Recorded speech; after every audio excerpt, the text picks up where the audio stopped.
Europe 1, il est 8h34. Thomas Soto. Nous ouvrons les journaux avec vous, Natacha Polony, la revue de presse. Bonjour Natacha. Bonjour Thomas, bonjour Julie et bonjour à tous. Alors ce matin, dans vos journaux, il y a la foule, bien sûr, la foule avec les drapeaux, mais il est tout seul au milieu de la foule. La Voix du Nord, Fillon s'accroche, le Journal du Centre, indéboulonnable, la Dépêche du Midi, le candidat Fillon n'en démord pas.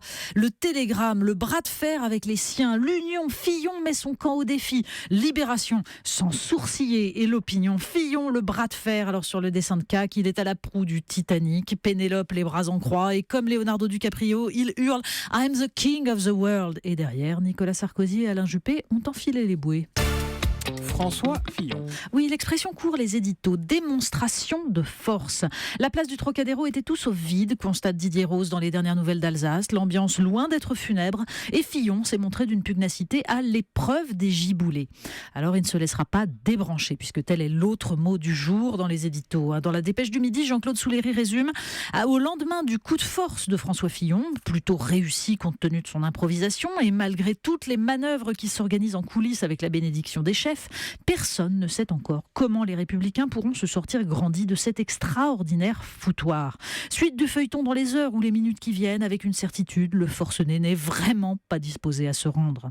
Bref, la droite est dans une situation inextricable, mais le pire n'est pas là. Comme l'estime l'humanité, la déliquescence d'un débat politique ramené au niveau du choix entre terre brûlée et vote par défaut n'est pas supportable.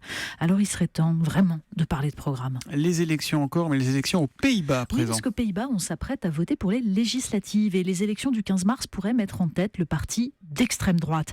Mais Le Monde publie un intéressant entretien avec le sociologue Paul Schaeffer. Il faut cesser, dit-il, comme le font beaucoup d'observateurs, de psychologiser en évoquant la colère ou la peur des gens qui ne comprendraient pas où se situe leur intérêt. Des électeurs votent pour des choses auxquelles ils croient et qu'il faut prendre au sérieux: la souveraineté, la reprise du contrôle sur leur destin ou un protectionnisme social qui, selon moi, est la principale caractéristique du populisme. La protection de l'État-providence et des droits sociaux contre la globalisation, dit-il, cette valeur traditionnelle de la gauche, est chez Geert Wilders ou chez Marine Le Pen associée à un élément traditionnel de droite, le protectionnisme culturel, à savoir la sauvegarde de l'identité face à une immigration vue comme le signe de cette globalisation qu'on refuse. Alors pour le sociologue, le qualificatif d'extrême droite brouille la compréhension d'un phénomène qui bouscule la géographie politique traditionnelle. Face à Geert Wilders, rappelle-t-il, le Premier ministre libéral sortant, Mark Rutte, a l'intuition que, dans un paysage politique aussi fracturé, on ne peut réussir en explicitant trop. Ça nous rappelle un duel annoncé quand même. La culture à présent, elle n'est pas à la fête, la culture. Oui, ça c'est un autre sociologue qui s'exprime dans La Croix. Il s'interroge sur la place de la culture dans la société française, alors que désormais, la pratique de l'anglais est devenue plus discriminante que le fait d'avoir lu ou non Stendhal ou Balzac.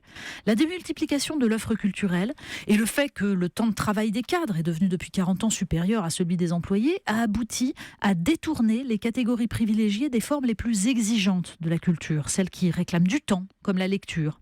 Ne se maintiennent, nous dit-il, que les pratiques culturelles les plus démonstratives, visibles socialement. D'où peut-être la très faible place de la culture dans cette campagne. On parle peut-être pas assez écologie. En Équateur, en tout cas, il y a un désastre écologique en cours. Exactement, en cours depuis très longtemps. Le Monde nous raconte comment les petits fermiers équatoriens continuent de payer le prix du cynisme d'une multinationale. En 1967, commence l'exploitation par Texaco de plus de 350 puits de pétrole. Pour chacun d'entre eux, 4 à 5 bassins de rétention de déchets toxiques jamais décontaminés. En 2011, Texaco, devenu Chevron, est condamné à payer 9,5 milliards de dollars. Mais en fait, l'entreprise fait durer la procédure pour ne pas payer. En attendant, animaux et hommes meurent et la glu noire s'accroche partout. On termine avec un autre regard, enfin un regard frais sur la présidentielle. Exactement, nous ne sommes pas les seuls à nous intéresser à la présidentielle. Nos enfants nous écoutent, figurez-vous, il faut faire attention quand même. Le Parisien est allé les interroger et Timothée, par exemple, en CM2, raconte qu'il a entendu sa maman traiter son papa de vieux con réac. Ça n'arrive jamais dans nos familles, n'est-ce pas ?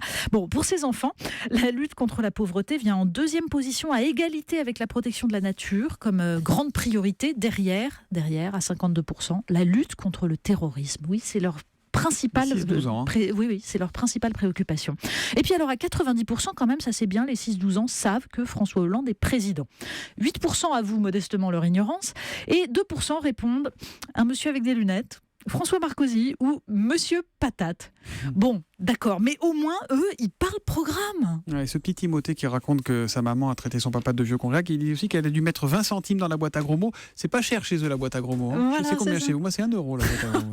Oh, nous, on serait ruinés s'il y en avait une. La revue de presse de Natacha Polony qui revient demain à 8h30 sur Europe 1. À demain.